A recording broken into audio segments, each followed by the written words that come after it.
মা, আপনি তো আমার মা। মায়ের উপর কি সন্তান রাগ করে থাকতে পারে? মা আমার ধরবে না। এই তো আমার হার, এই যে ডাইনি চুন্নি চোরের ঘরে চোর। তুই না মাত্র কইলি যে তুই এই হারের সম্বন্ধে কিছুই জানোস না, আজকে তোর ব্যাগের মধ্যে হার পাওয়া গেছে।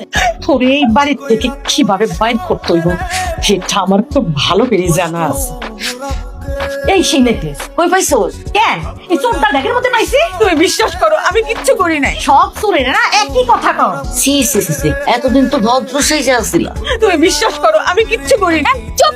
নাটক! চুরি করবার নাটক করে তুমি তোর এত বড় সাহস হয় কিভাবে আমার সামনে আমার স্ত্রী গায়ে হাত তোলা? রকি, তোমার কি মাথা খারাপ হয়ে গেছে? একদম চুপ। আর একটা কথা বলবেন না আপনারা। এতক্ষণ ধরে দাঁড়িয়ে দাঁড়িয়ে আমি নাটক দেখছিলাম আপনাদের। এই যে নাটকগুলো করছিলেন না, এই নাটকগুলো দেখছিলাম। আমি পুলিশকে খবর দিচ্ছি, সবগুলোকে আমি পুলিশে দেবো। রকি তুই সব কি বলতেছিস? মা, মানে সবকিছু জানার পরও তুমি আবার কথা বলছো? এই কথাগুলো বলতে তোমার একটু বাধলো না? মা হয়ে এক সন্তানের জন্য আরেক সন্তানের প্রতি এরকম ষড়যন্ত্র করতে তোমার বাধলো না? কি বলতেছো বাবা এসব তুমি? খালাম্মা, আল্লাহর কাছে শুকরিয়া আদায় করেন যে আপনি আমার বয়সে বড়। যদি ছোট হইতেন না আপনার। রকি! চুপ! একদম চুপ। আর একটা কথা বলো তো আমি একদম জানলা থেকে লাঠি মেরে নিচে ফেলাই দেবো। কি ভাবছিস তোরা? হ্যাঁ, ওদের নাটক আমি বুঝবো না? ওদের নাটক আমি বুঝি না? খালাম্মা, বাংলা একটা প্রবাদ আছে যে অন্যের জন্য গর্ত খুললে না সেই গর্তে নিজেই পড়তে হয়।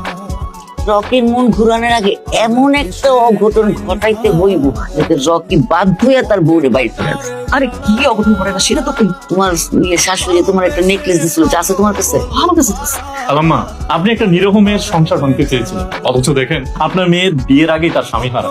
এখনো সময় আছে খালাম, ভালো হয়ে যায়। আরেকটা কথা, আপনাকে আমি আর কোনোদিন এক সেকেন্ডের জন্য আমাদের সাথে দেখতে চাই। এখন এবং এই মুহূর্তে আমাদের বাসা ছেড়ে চলে যাবে। মা, সন্তান না হওয়ার ক্ষমতা কি মানুষের হাতে? আল্লাহর সিদ্ধান্তের জন্য কেন তুমি একটা মানুষকে কষ্ট দিচ্ছ? প্রতিনিয়ত এই মেয়েটাকে তুমি বাঞ্জা বলে রাখতেছো, তাকে বেজ্জতি করতেছো, গালাগালি করতেছো। কেন মা? হ্যাঁ, তুমি ভাবতেছো যে সব দোষ ওর, কারণ সন্তান দিতে পারতেছে না। আমি তোর স্বামী, ওই যদি গালাগালি খাইতে পারে, গালাগালির ভাগিদার হয়, তাহলে তো আমিও প্রাপ্য না, কারণ আমি তো তার স্বামী, একই প্রাপ্য। তুমি ভাবতেছো তুমি শুধু একাই নাতি নাতনির মধ্যে দেখতে চাও। আর ওর কি ইচ্ছে করে না মা হওয়ার? মা ডাকটা শোনা। আমার ইচ্ছে করে না বাপ হওয়ার? বাপ ডাকটা শোনা। সবারই ইচ্ছা হয় মা, কেউ পেরে নিঃসন্তান হয়ে থাকে না মা। আল্লাহ ভালো জানেন তাকে কখন সন্তান দিবেন, তাকে কখন সন্তান দিবেন না, এটার উপরে কারো হাত নাই মা। আমার অনেক বড় ভুল হয়ে গেছে, তুই আমারে মাফ করে দেবো। ভুল তো মানুষই করে, কিন্তু ভুলটাকে সংশোধন করাই তো মানুষের বড় মহৎ কাজ।